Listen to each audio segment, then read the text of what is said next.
Welcome to the Leaders in Payments podcast, where we talk to C-level leaders from across the payments landscape. We'll be discussing the products and services that impact the payment space today, as well as trends and predictions for the future of payments. We will also hear stories from our guests about their journeys to the top. It comes down to the reason why banks have fallen behind. Typically, what they do is they just take a version of the system and then they keep customizing it, they keep changing it. And then later, 2 years, 3 years, 5 years down the line, they were never able to upgrade to the next version because it's just like too expensive for them to upgrade. With our operating system, it is just like your iOS. The upgrades are invisible. It just happens. And banks have to just accept that upgrade and then just go live.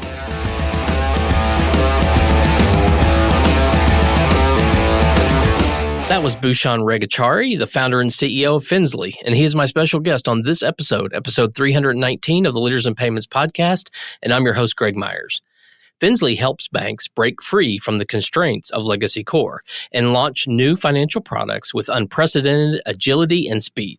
Booshan and I dive deep into Finzly, including what makes it unique and different in the marketplace. We also discuss how and why Finzly was started and how they are helping banks with payment modernization, international banking, digital banking, and banking as a service. We've got a great episode ahead, so let's get started.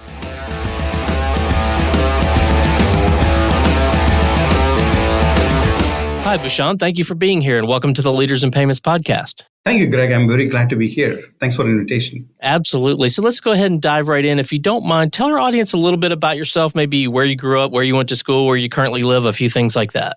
Perfect. Great. So I'm from India. I studied in India, born and brought up in a weaver family. I went to school without shoes. So but I had big ambitions even from my childhood. I always wanted to be something bigger than what I was. So I went to engineering in India. 1 year later, I was here in the US, worked in the telecommunications sector. Then later, I joined Wells Fargo. It was about 18 years ago. I worked there. It was Wachovia at the time. Wells Fargo, Wachovia merger. I was a leader for international banking leader at Wells Fargo. Went through a lot of things during that merger. Like certain things, was challenged with the technology. And then at the time, I realized, hey, it has to be better. So that's the birth of Finzly. 12 years ago, I started Finzly with the ambition of transforming the banking sector, financial technology, making it easier for banks to launch new products and services. And that's what we are doing and been really doing good. So you started Finzly in 2012. Let's talk about some more of the details. So tell us, the audience, sort of exactly what product services you offer and who your target audience is. Yeah. So when we started 2012, right, it was all about foreign exchange, international banking. That's what I did a lot at my previous job. It was, the big banks like Wells and other players. They have army of people and ton of money they can throw at anything they want to do in terms of making the processes better, making the user experiences better. And what I realized, it was 30, 40-year-old technologies. Again, there is no other new player in that field. And all we ended up doing was just creating patches over patches and making it look good for the customer.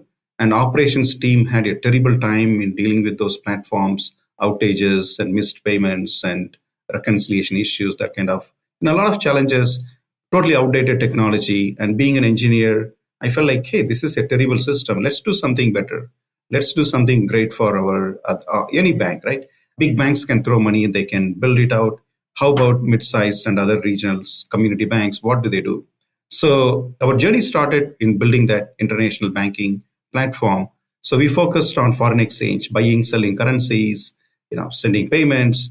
And, it's just not international payments, right? Foreign exchange is a lot more than just sending a payment. For example, let's say you are sending an invoice to a vendor or supplier in Europe, and they're going to make a payment 6 months from now, which means you're going to receive about 10 million euros 6 months from now, and you don't know what is the dollar value when you receive that payment. You can go and hedge that one with a forward contract. And, you can lock in that price today and your bank will honor that price whenever you receive that payment 6 months later. So this is a very complex but very sophisticated international banking, foreign exchange, and international payment system. That's what we built. And we have been very successful in that space. We are the market leader today with respect to international banking and foreign exchange trading platform, right? 6 years down that line, we realized, hey, this space that we are operating is a smaller market opportunities. It's not a lot of banks have that kind of sophisticated customers who want such sophisticated products, payment. And then we realized, hey, we are doing already a lot of payments, and why don't we extend our platform to do other type of payments? So that's when we thought about, we just didn't want to build another payment system. Our goal is not to displace other payment platforms that are already there, but our goal is to look at, hey, what is the pain points of the banking? What are the pain points of payments today? At the time, right? It was about 5-6 years ago. What we realized was, what we discovered was, as part of that research, banks today, even now, they operate different payment rails, like ACH payment system, and then wire payment system, and then FX payment system. And then recently you can add Zelle, RTP, FedNow. So banks are operating like 6 different payment systems internally. That means they have 6 different payment operations team. So if there is an issue with ACH payment, you have an ACH operations team. And you have wire operations team just to process wires. And then FX operations team to process FX payments, right? You have that many teams. And now if you look at the customer experience, you have that many experiences. It was like, wow, this is unbelievable. And at the time, it is like, why is it not like FedEx? You go to FedEx, you want to ship a package. You don't have to tell them ship it by flight or by train or by truck. But the banking experience is exactly like that. And we realized that it has to be like a FedEx experience. I just have to tell the bank where we want to move the money and how fast, economy, express, or real time. And let the bank decide however it want to move the money. So, that was our vision. That's what we want. We started thinking about that. That's how we started building about. It was a very adventurous journey. And I realized why it was kept so differently, because it was every payment rail has different complexities, rules, and workflows. And bringing all of them together is like bringing a dinosaur, an elephant, a cow, and a horse, and putting it all together in one platform, right? One cage. So it was hard, but that was needed. And we did that one very well, successfully. And we are the only player who can do all of those payment systems. And we can displace any of those payment systems and help the banks to provide that FedEx experience. And they can have just one payment operations team. They don't need to have ACH, wire, and other so many operations team. They don't need that many experiences. It is one experience, one team, one platform. And that's what the banks need, and that's what we are doing. And we are getting phenomenal review about what we have built, because it was a failure. A lot of people have tried what we have built, and a lot of them have failed. But we are very proud to say that we have done that very successfully. Is there a certain size bank that typically buys your product? Yeah, I think that's a great question. Our goal is to build a product for the banking. And the size, it should really doesn't matter. But we started with a smaller mid-sized banks category, because that's easier to sell, easier to convince. Larger banks, it's just a very long sales process. But the problem is the same problem even with the larger banks. The thing is, with larger bank, it's like, when we looked at how we want to, what kind of market we wanted to target, our thought was like, hey, let's think about how other players have disrupted a similar industry. So if you take a CRM system, earlier, almost every bank, every business had their own CRM system. And then Salesforce enters the market, and they build that very nice, extremely configurable, extremely superior CRM platform, and small businesses start using it. And now almost all the major banks also use Salesforce.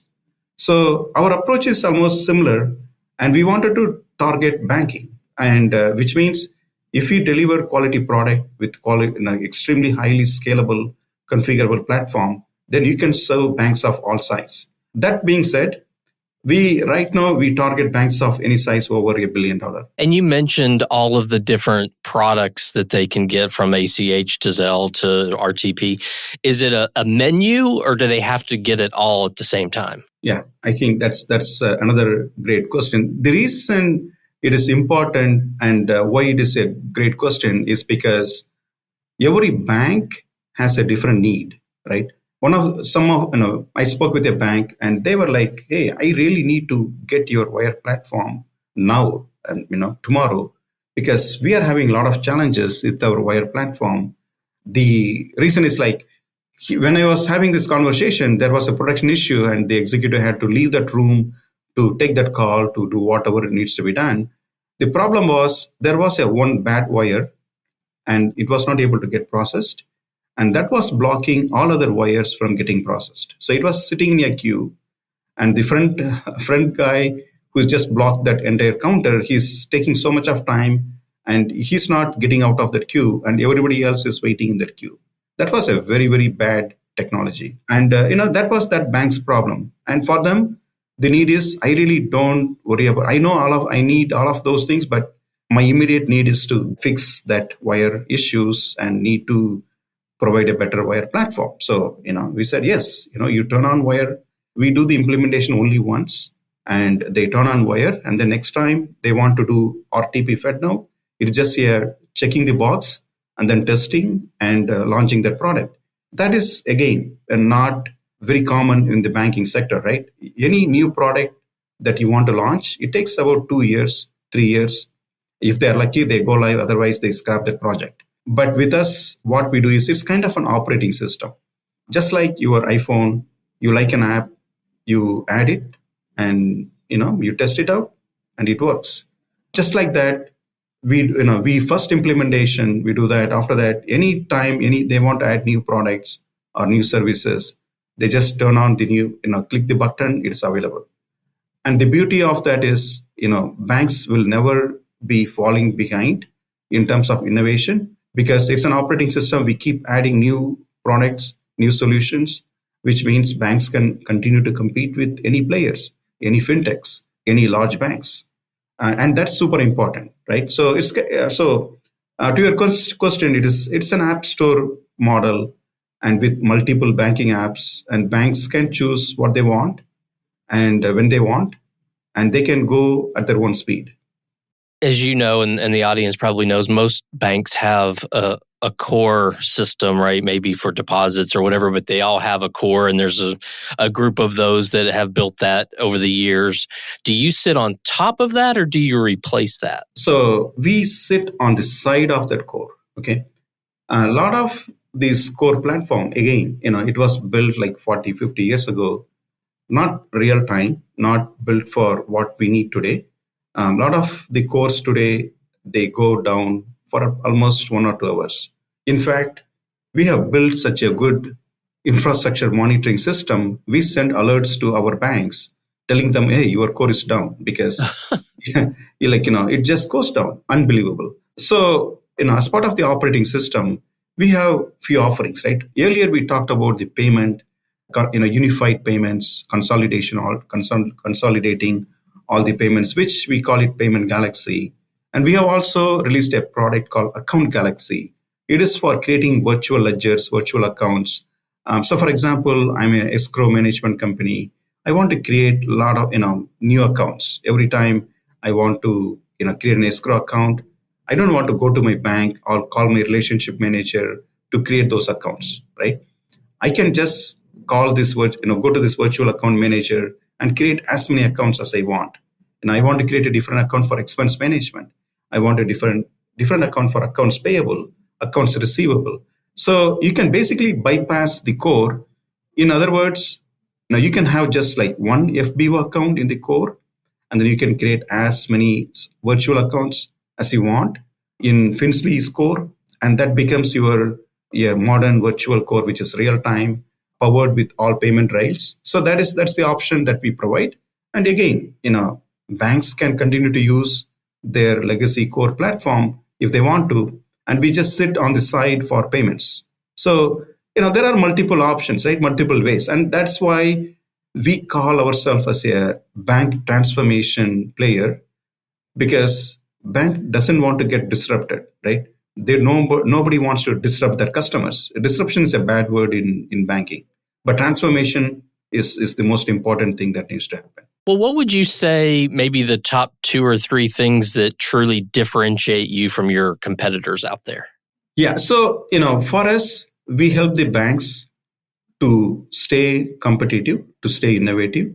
They should be able to offer any fintech products they want to offer. So today, if you look at it, a lot of banks, they have fallen behind, and the fintechs are ruling in terms of the customer experience, in terms of new product offerings, and banks have become a back office. And we are changing that one with a platform, an operating system that allows banks to compete with any fintechs, any large banks. And our capabilities, we can compare with Goldman Sachs, JP Morgan type of capabilities when it comes to the virtual accounts, payments, and foreign exchange capabilities, right? That's one thing. That's one of the major benefit that we bring to the customers. And the other one is continuous innovation, right? As it is an operating system, we continue to deliver new products, new services, and the banks have the flexibility to add whenever they want, whatever they want. All they have to do is just add that product, test it out, and then go to market. And the third one is, it comes down to the reason why banks have fallen behind. Typically, what they do is they just take a version of the system and then they keep customizing it, they keep changing it, and then later, 2 years, 3 years, 5 years down the line, they were never able to upgrade to the next version because it's just like too expensive for them to upgrade. With our operating system, it is just like your iOS. The upgrades are invisible. It just happens. And banks have to just accept that upgrade and then just go live. So these are the very modern engineering magic, you can say, that is important for banks. And we are very proud. And we are the only player who can do such capabilities, who can help banks to transform like this. Well, where do you see the payments industry headed, say, in the next 3 to 5 years? So, payments is very interesting. I just 2 days ago, I just saw the news. ACH volume is continuing to grow. And I'm also observing, how many new payment rails, how many new banks are, adding and signing up for FedNow. The future is all real-time connected, embedded. So that's where we are heading to, right? Which means, you file an insurance claim, the insurance company approves that payment. The payment is in your account within seconds. And, future is all about real-time taxes, real-time tax returns. You don't have to wait for a year to pay those taxes. You don't have to wait for months to get those returns. And you have your new baby born in the family, and it's a tax return time, and you don't have to wait till that year end or April to get those returns. It has to be happening real time. There is a disaster happening, and government should be able to distribute that early benefits even before the disaster strikes that place.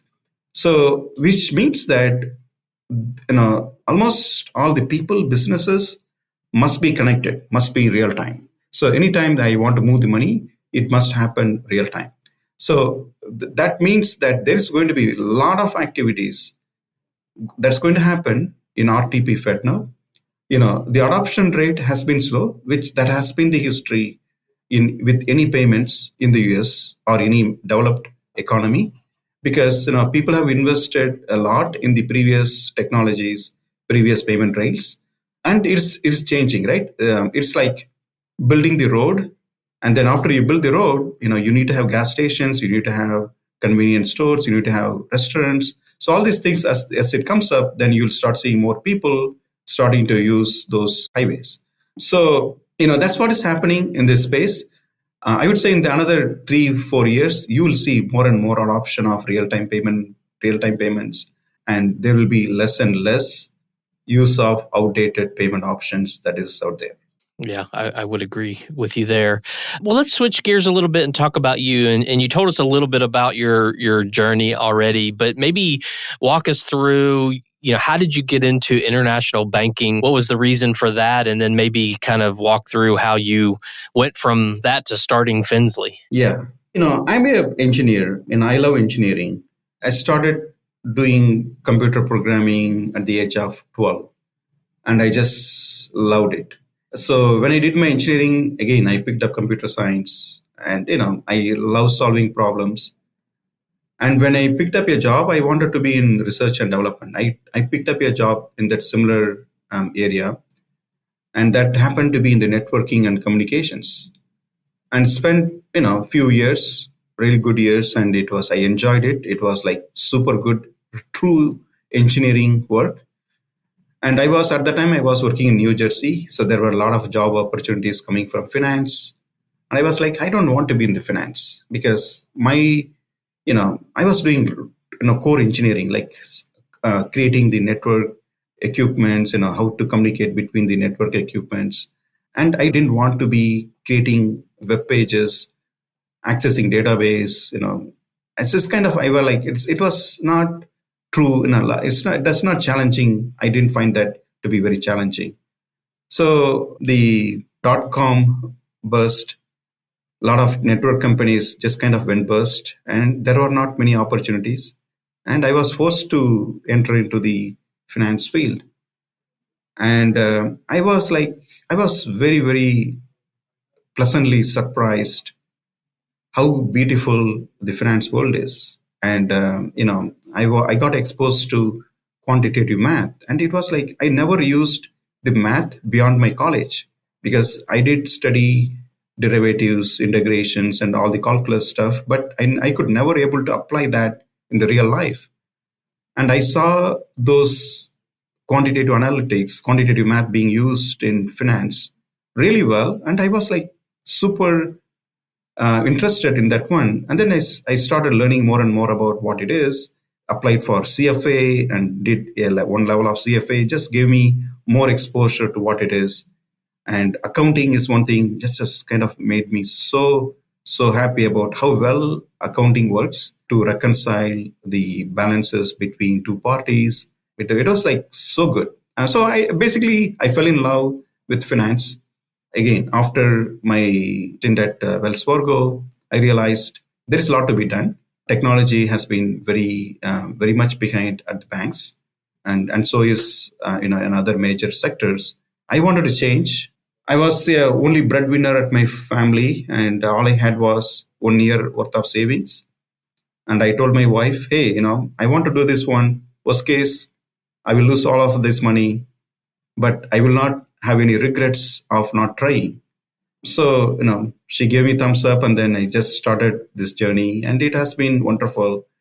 Spent first one and a half year developing the product, consulting, because, being in Charlotte, it's not like Silicon Valley. I didn't have a lot of, it was like 12 years ago. At least now it is better.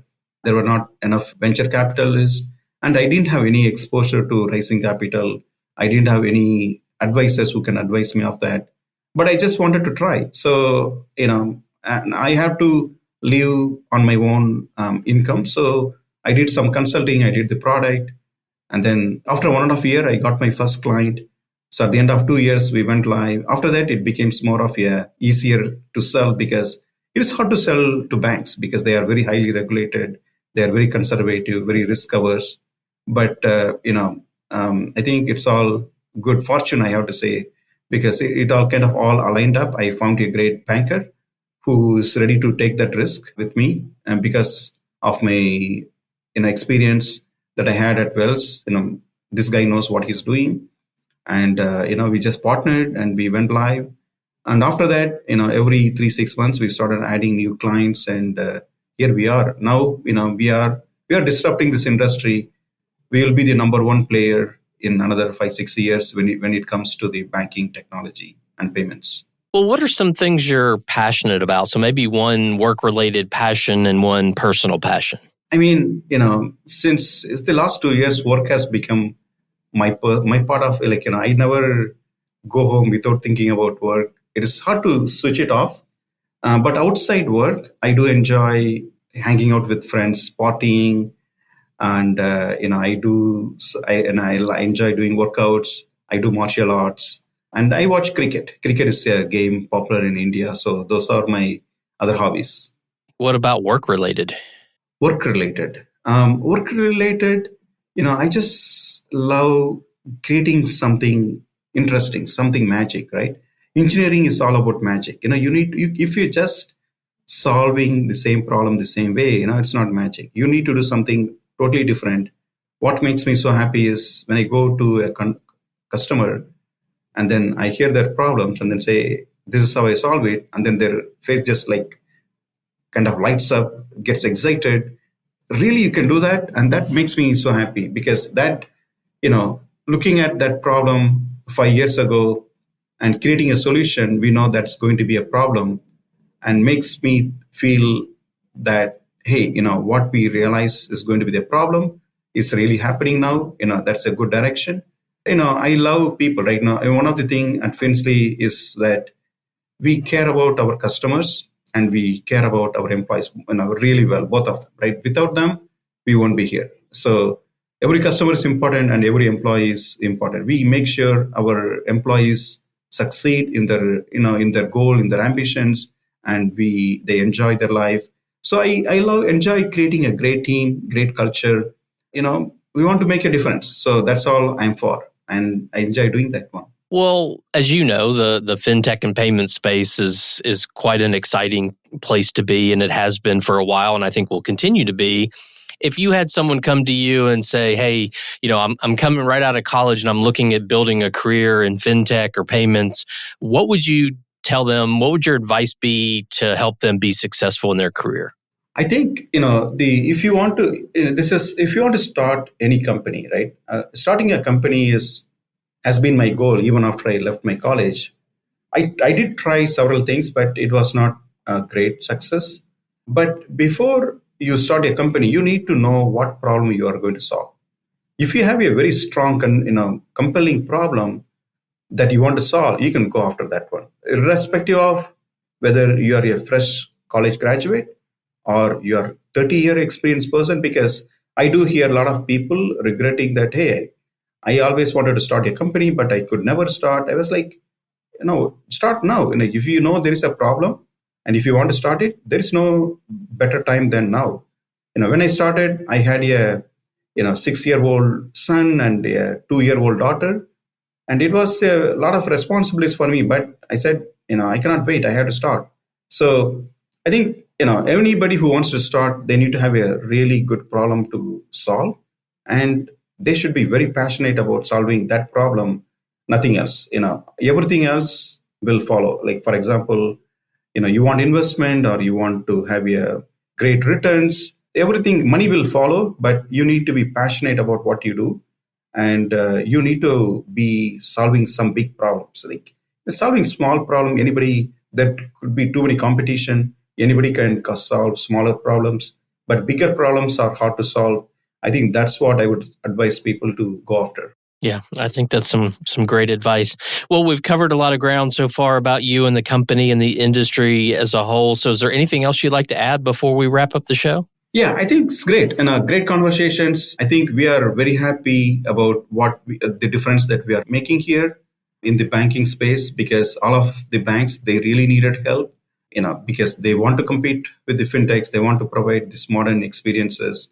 They want to compete with bigger banks, and they need to simplify their operations because, if you look at most of the banking systems, the bankers behind the scene, they keep it running. They have a very terrible work experience because all those systems are totally outdated. So, we are very happy to give a better experience to the bankers, plus a better experience to the customers. Very excited about building this open, real-time connected finance. So, that's the future, and that's what we are building. Really appreciate engaging and asking such great questions. Oh, no, thank you. Thank you so much for being on the show today. I know your time is very valuable, so I really appreciate you being here. Thank you, Greg. Appreciate it. Yes, absolutely. And to all you listeners out there, I thank you for your time as well. And until the next story. Thank you for joining us this week on the Leaders in Payments podcast. Make sure you visit our website at leadersinpayments.com, where you can subscribe to the show and where you'll find our show notes. If you enjoyed listening, please share on your social channels as well.